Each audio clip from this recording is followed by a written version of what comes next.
J'entendais rire sur le quai des marchands de fleurs, et les rayons du soleil découpaient dans l'air de grands prismes de poussière d'or. Mon avocat se pencha vers moi avec un sourire pour me dire qu'ils auraient sans doute écarté la préméditation et qu'alors, ce ne seraient que les travaux forcés à perpétuité. Je lui ai répliqué indigné que je préférerais 100 fois la mort. Puis, le président a lu le verdict. Condamné à mort. Condamné à mort.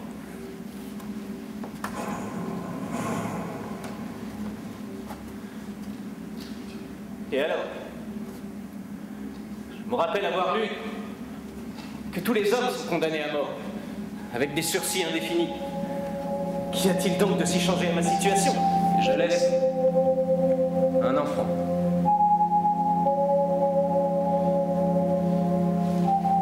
Une petite fille de 3 ans.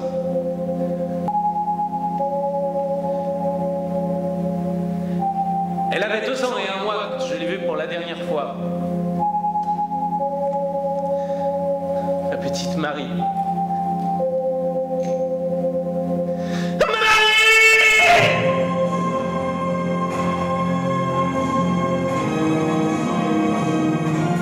Le sang coule librement dans mes veines. Tous mes membres obéissent à tous mes caprices et cependant, j'ai une maladie. Une maladie mortelle, faite par la main de l'homme.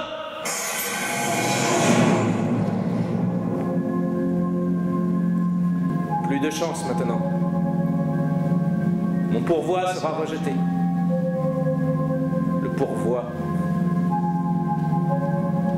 C'est comme une corde qui vous tient suspendu au-dessus de l'abîme et que l'on entend craquer à chaque instant jusqu'à ce qu'elle se casse. C'est comme si le couteau de la guillotine mettait des semaines à tomber.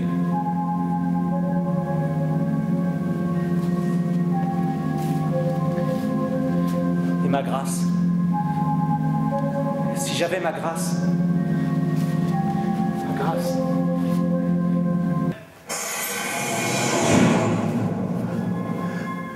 Le directeur de la prison d'Imen est venu me rendre visite. C'est pour aujourd'hui.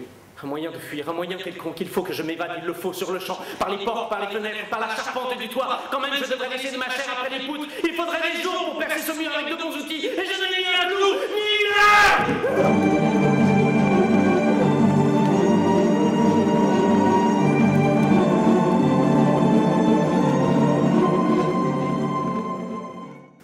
Il y a 2 haies de soldats et une foule s'est déjà formée sur mon passage. Devant moi, des portes basses, des escaliers secrets, de longs corridors sombres et ouvrés, où il n'entre que ceux qui condamnent, ceux qui sont condamnés.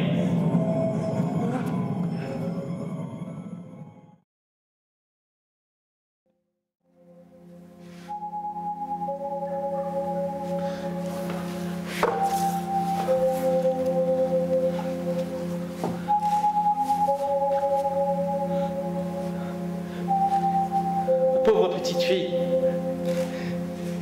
Tous les enfants de ton âge auront un père, excepté toi. Marie est là. Ma fille.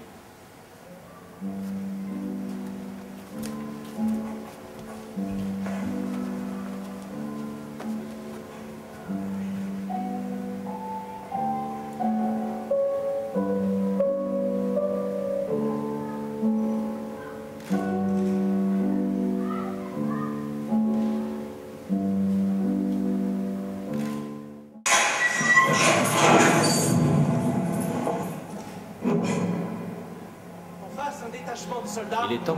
Et à gauche, l'arrière d'une voiture. C'est pour ce moment redouté que j'ai gardé mon courage. Les plus proches de moi battent des mains si fort qu'on aime un roi, ce serait moins de fête. J'ai le dos tourné au bourreau. Une dernière attention, ils mettent de l'humanité là-dedans. Gendarmes devant, gendarmes derrière, et puis de la foule, partout de la foule. Les cabarets sont pleins, la journée doit être bonne pour les cabaretiers. On loue des tables, des chaises, des échafaudages, doublés de spectateurs. Des marchands de sang humain qui aident tête, qui veut des places, mais qui veut la mienne? Chacun de ces détails m'apporte sa torture. Je voudrais être aveugle et sourd à tout, excepté aux prêtres dont j'entends à peine les paroles. Nous approchons à toutes ces voix, toutes ces têtes, ces spectateurs avides et cruels, cette foule où tous me connaissent et où je ne connais personne. C'est une chose insupportable que le poids de tant de regards. Je ne distingue même plus les cris de pitié des cris de joie. La voiture s'arrête. Je la vois. Ses deux bras noirs au-dessus des têtes. Et son triangle en haut. Cette fois, la réalité est là.